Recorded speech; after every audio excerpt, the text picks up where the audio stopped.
Yo, what's up, you guys? It's your girl, Trudy LPC, and thank you for tuning into this week's episode of the Self-Awareness podcast. I really just want to take a moment to say thank you for making this season so great. All of the new listeners, I'm really, really grateful that you guys are here. Glad you are enjoying this season thus far. I'm really excited to speak with today's guest. I had the opportunity of meeting her a couple of months ago at a therapist night out event, and it was really, truly amazing to see her on this panel. And I said, I have to have her on this show so she can share her expertise with you guys. Her name is Tiffany Taylor. She is a licensed clinical social worker. She's a sex therapist. She's a coach, a speaker. She does it all. I'll make sure she drops her website information so that you guys can check out everything that she has going on.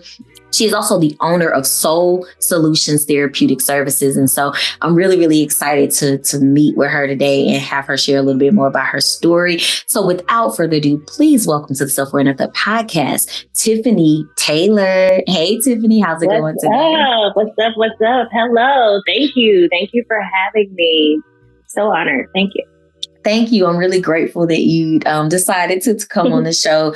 I really thought you were a really dope person from the panel. And I was like, I really, really want to talk to you. So thank you for taking time out of your day. So we can actually go ahead and get started by having you tell the audience a little bit about yourself. Okay. So my name is Tiffany Taylor.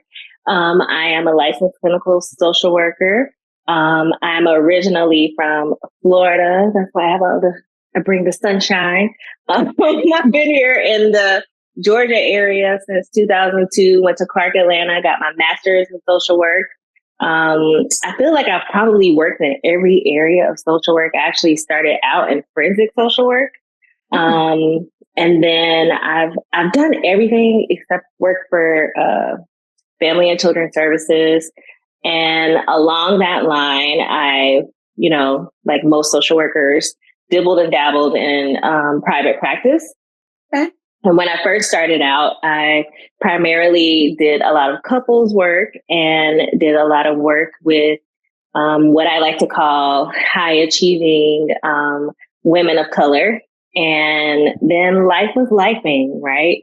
I ended up marrying someone who I met in my social work program. So 2 social workers. Okay. Together, you can imagine. Interesting. We had fertility issues, getting pregnant. We did eventually have a beautiful daughter who is now 14 years old. Mm-hmm. But life, and we ended up getting a divorce after 10 years. Mm-hmm. And, after that, I kind of took a step back from doing therapy. Because I was like, how am I supposed to help people when I can't help myself? And of course, I am one of those therapists that definitely believes that you should be in therapy as well. Right. So we had been in therapy. So I really just took some time out and worked on myself. And then I joined the Army. So I'm also in the Army as a social worker, but in the reserve. And about 3 years into that, I got a call that I was going to get deployed. And I was like, I really want to do this. I just kind of wanted to get my student loans paid off. But they was like, girl, you got to go. And that is how I actually got back into really doing therapy. Because when I tell you, them people was over there acting a fool, cheating and doing all kind of things. Yeah. And I was like, okay, I feel like I'm in a better place. And then while I was there, I met another social worker who was a white, gay, male pastor who was a sex therapist. Wow. And I was, that is exactly what I said. That is exactly what I said. And I was like, wow, tell me more. Okay. And so that is how I kind of started my journey into that pivot of specializing in sex therapy. I think, I'm not going to say I think, I know that originally, and for a lot of people that are in the helping profession, we get into it because it might be something that we struggled with. Yeah. And so, it started out as my own self-healing journey. And then I just was like, I want to, help other people. So here I am. Nice, nice. That is quite an interesting journey to get to where you are. The military piece of it actually, adds that other layer into it because I'm sure you saw a lot of stuff over there. But yeah, you really, really have a really amazing journey. So kind of already know a little bit about how you got into sex therapy. Is that kind of journey towards your own self. So what intrigued you about just working with couples around sex? So, well, listen, there's more to that story. Let me back up. So, I experienced sexual trauma when I was 12, and which is another reason why I got into social work. I actually did like my dissertation work on rape and incest in the African American community. So when I got out of school, I was like, oh, I want to work with kids who have experienced that. But life be life, and they ain't had no job doing that right when I got out. So that's how I ended up in forensic social work. But that then pivoted me into the hospital, the children's hospital, doing forensic social work for kids who have been coming to the hospital when they have been sexually or physically abused, doing their forensic interviews. And I was like, this is too much. So, I went on throughout life. And then when the divorce happened, because I had been doing couples work, there were issues, right, that had come up in our marriage around sexuality, and intimacy. And I just decided that when I was in Kuwait and Iraq, that was how I wanted to merge the two, right? My interest in my own self-healing, because someone who has experienced sexual trauma, it's not something that goes away. You don't ever really get over it. You learn ways to cope. You learn ways to be better. You are healing, actively working on yourself. But just because you had that experience doesn't mean that you don't deserve to have fulfilling, pleasurable sex life, right? And oftentimes, if you experience that, especially as a young person, it can really tarnish it. So I want to help people, male, female, who have experienced that. And particularly it comes up a lot in couples, because 1 in 4 women, I think the number is 1 in 7 men have experienced some type of sexual trauma. So it comes up in relationships. Yeah, definitely. For sure. Yeah. I love that you took your experience to lead you on this journey. I have a similar journey of growing up kind of in I think it's a relative placement is what DFACS calls it in terms of that. So I grew up in that way of dealing with abandonment, and that's what led me to the path. So it's always interesting to hear what led a fellow therapist on their journey. Right. And you were talking about the forensic piece. I worked for a period of time with juvenile sex offenders, which was a whole different ball game, opposite side. But most of them had been victimized by someone and then they offended. So it's interesting that you kind of took that route. But the forensics piece, oh my, I can't even imagine what that must have been like. Right. Yeah. And I've been on both sides of the forensic.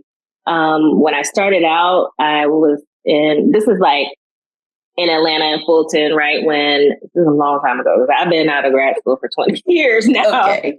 This is when mental health court and drug court was just kind of coming to Georgia, because sometimes we're a little behind. Yeah. And I to work for a company or organization that one of the head lawyers actually was an MSW too. And so she really understood the value of having a social worker. Because I'm going to say a mental health professional be a part, right? Because oftentimes people put themselves in situations, and I'm in no way saying that we should just be out here committing crimes, but people have a story. Right. Right. And so I think it's important to humanize, people, because any person can make the wrong decision and find themselves, in that situation. So, Yeah. yeah. Yeah, it definitely is something that can knock on anybody's door because we, especially within BIPOC communities, it's just you can have one bad situation Right. and ruin your entire life instantly. And it really does suck. But I'm glad that, they were able to see the value of having someone mental health related connected. Because that is something, I think that was a piece of the court system that was missing for so long, especially like drugs and stuff like that. Because a lot of it stems from intergenerational trauma and all of that. So definitely think is necessary, but definitely a unique journey that you have. I want to kind of dive in a little bit more into what you do as a sex therapist and like explore what are some of the misconceptions, because sometimes people are afraid to go to sex therapy. Like, so what are some of the common misconceptions that you are familiar with as a sex therapist? Well, first of all, sex therapists do not have sex with their clients. We don't watch you have sex. We don't watch you have sex. That's not what we do. And then so I'm a sex therapist, but I also have done training and coaching, right? Which is another aspect of our helping profession. And I want to just shed light on the difference between coaching and a therapist, right? So a therapist is going to, process with you, right? They're going to go through your history, your sexual history, and explore all the things. And for me, coaching is different in the sense of it's very short term, usually like 4 to 6 weeks. It's very goal oriented. It's very, I give a lot of, I don't like to call it homework. We were taught in my coaching certification to call it pleasure work, right? Because nobody wants to do homework for real. Okay. So. The goal is pleasure, right? So we give pleasure work, because usually people who are coming for coaching have like a specific situation. I just finished with a client who came to me because she wanted to learn how to give head better to her husband.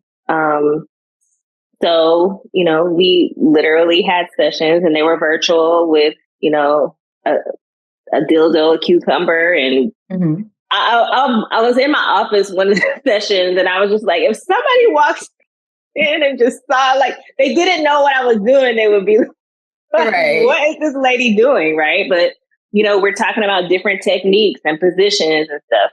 And I'm not saying that a therapist can't do that as well.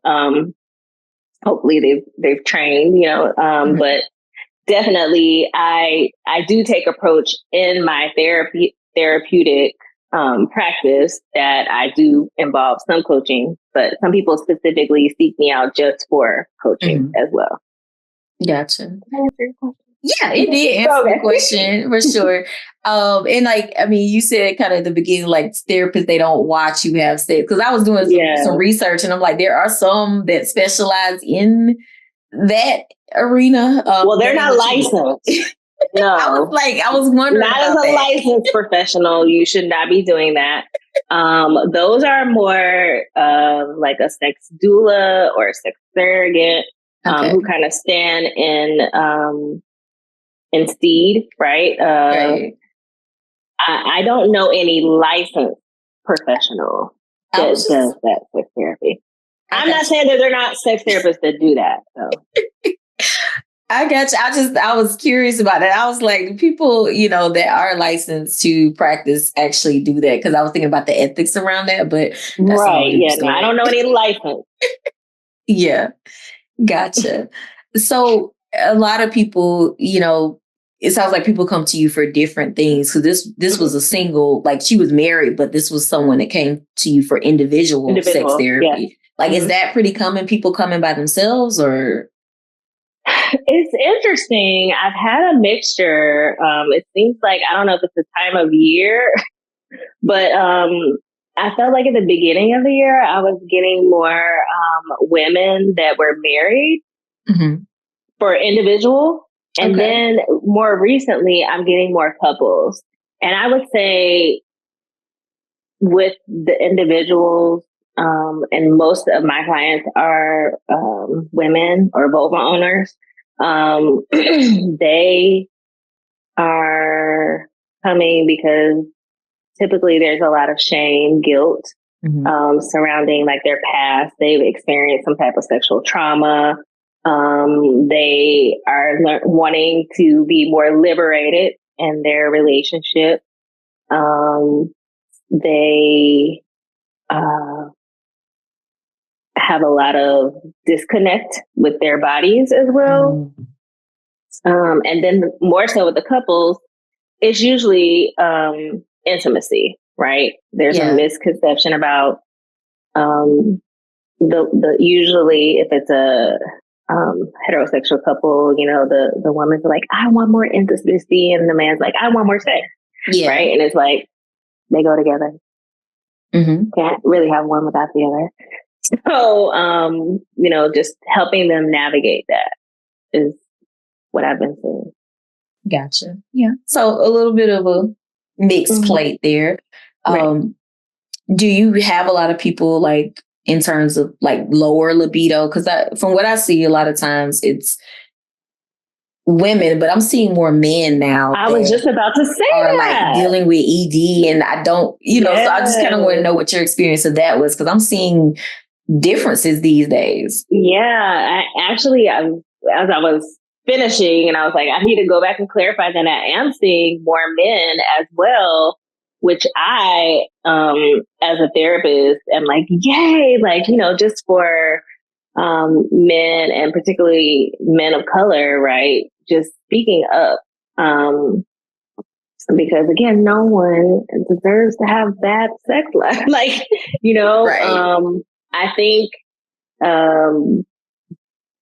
we have put a lot of pressure on our men to perform, right? But they have feelings, they go through things, they have malfunctions and, you know, things that happen as well. But we have taught them, you know, they're supposed to be the mandingo and be on demand and throw your back out and, you know, made whole songs about, what is the song? I don't want, no. 1 minute man. 1 minute. Yeah, right? Like, so it's like, yeah, we need to give them some grace. Yeah.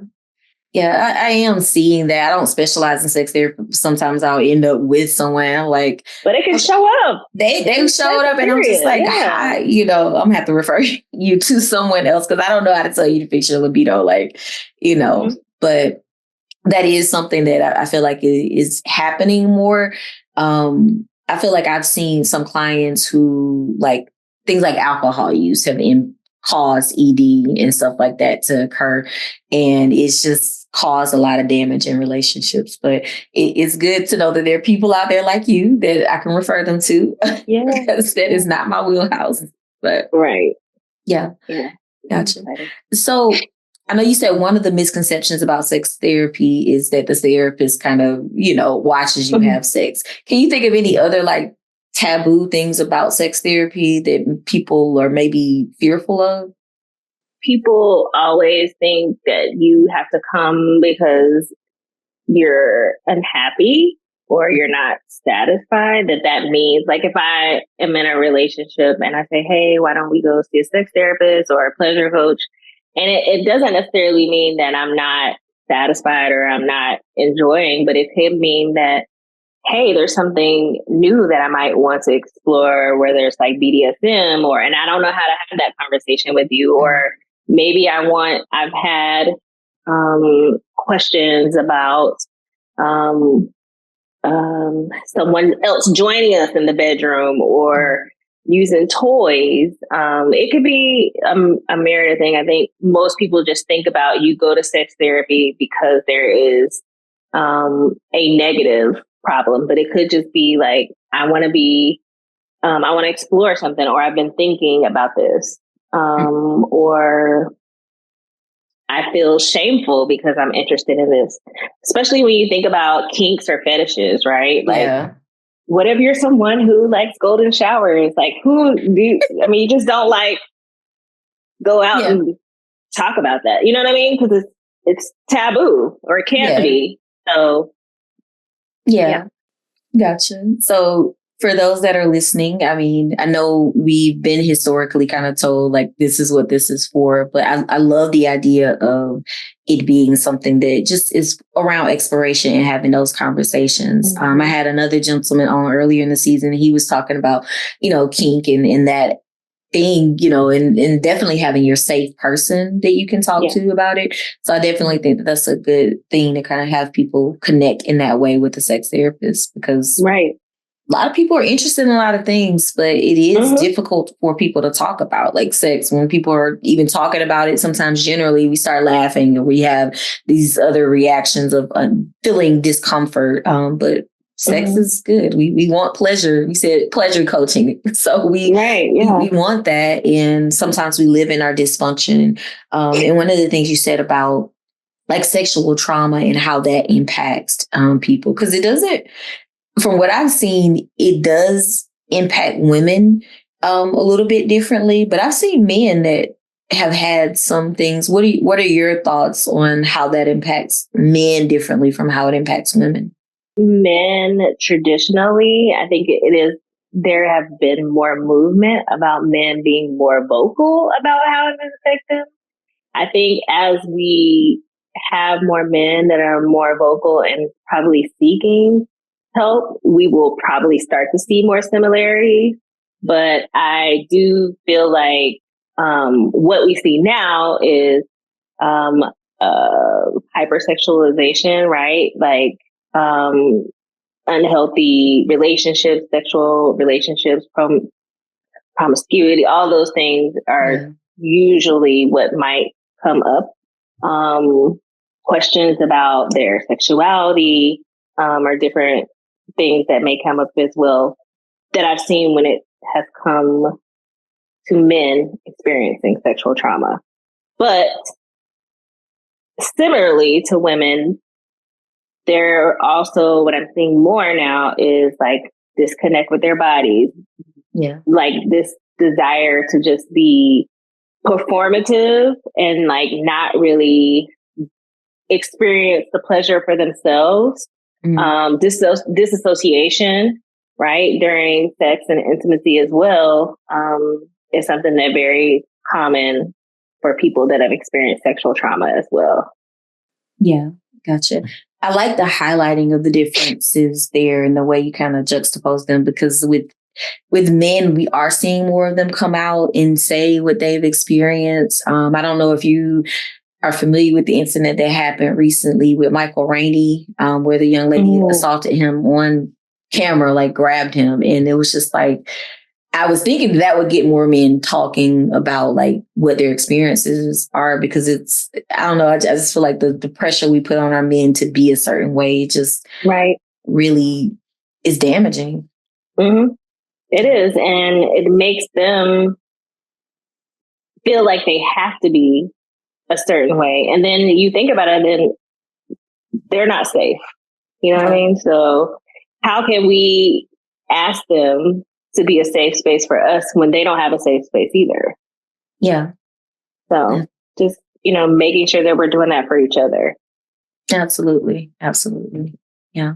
There was one other thing that you kind of touched on that I wanted to go back to, and that was the hypersexuality, because that to me stood out.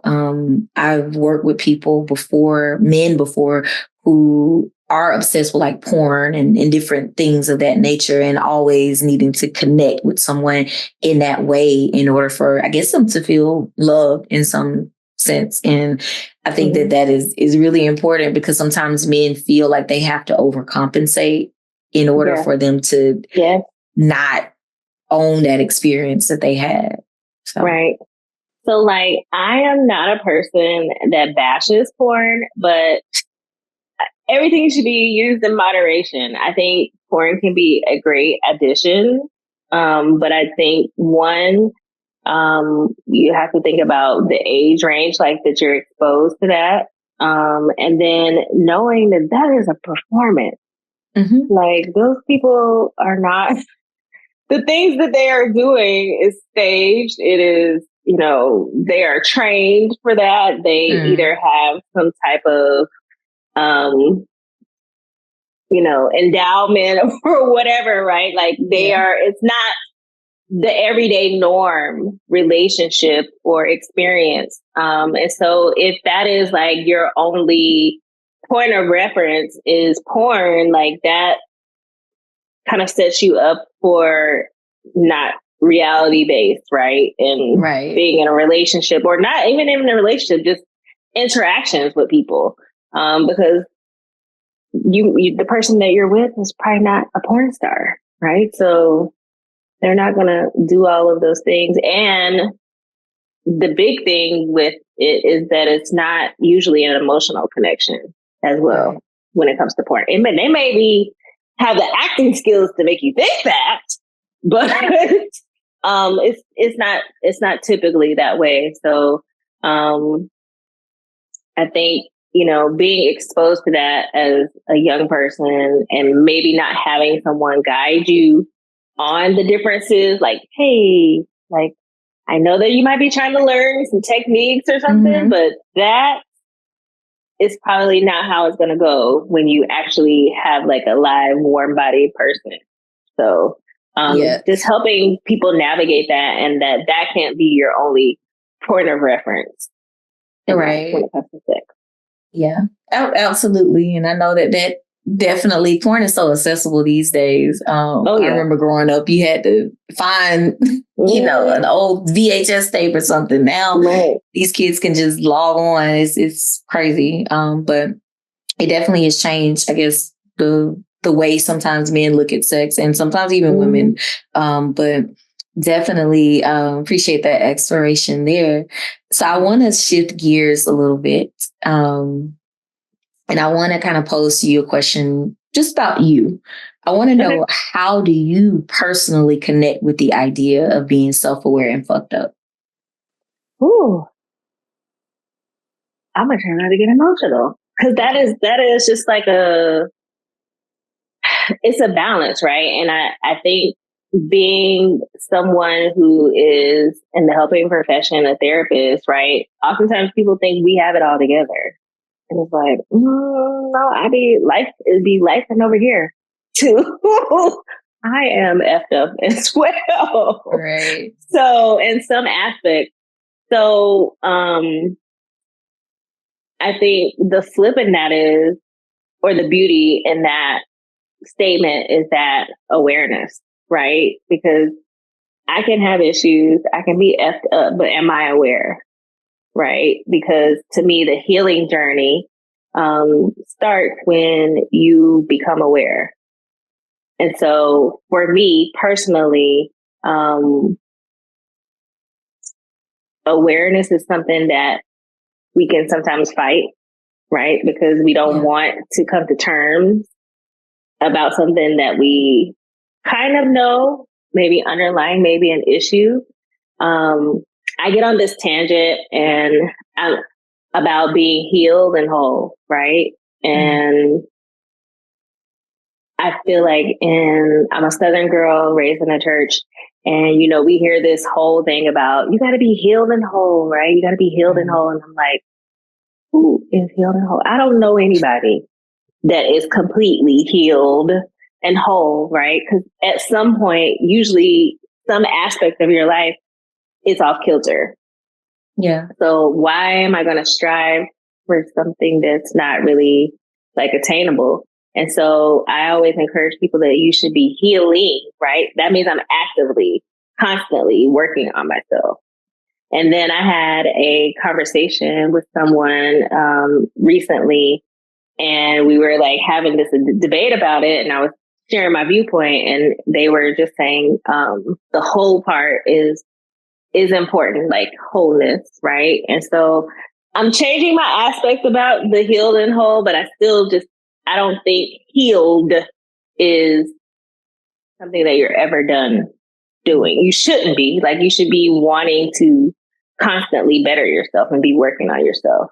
So, yeah, I hopefully tied all that in together, being self-aware and effed up and healed and whole.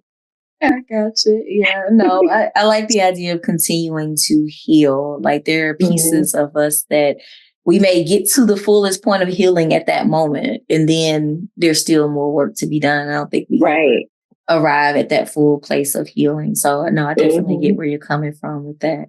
So, yeah.